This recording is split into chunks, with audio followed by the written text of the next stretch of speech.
હવે સમાચારોમાં આગળ વાત કરીએ આપણે અરવલ્લીની તો અરવલ્લી જિલ્લાના મોડાસા શહેરમાં અટલ હોલનું લોકાર્પણ કરવામાં આવ્યું હતું। આ અવસરે રૂપિયા 1.61 કરોડના વિવિધ વિકાસ કાર્યોના લોકાર્પણ અને ખાતમુહૂર્ત પણ કરવામાં આવ્યા હતા। શહેરના વિનાયક બગીચા નજીક તૈયાર કરાયેલા અટલ હોલનું લોકાર્પણ કરવામાં આવ્યું હતું, જ્યારે મહાજન સંચાલિત સ્મશાન ખાતે સીએનજી ભઠ્ઠીનું ખાતમુહૂર્ત કરવામાં આવ્યું હતું।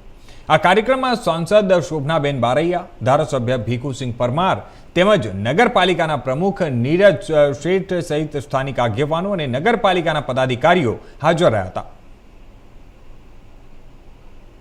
મોડાસા નગરપાલિકા દ્વારા રૂપિયા 1,61,00,000ના ખર્ચે જુદા જુદા લોકાર્પણ અને ખાતમુહૂર્તના કામો થઈ રહ્યા છે। એમાં વિનાયક બગીચા પાસે અટલ હોલનું પણ આજે લોકાર્પણ કરવામાં આવ્યું છે।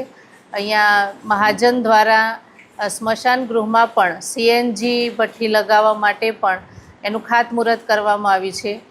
ભારતીય જનતા પાર્ટીની સરકાર અને ગુજરાતની સરકારની પ્રણાલી છે કે જે ખાતમુહૂર્ત થાય છે એના કાર્યકાળમાં જ એ પૂર્ણ થાય છે।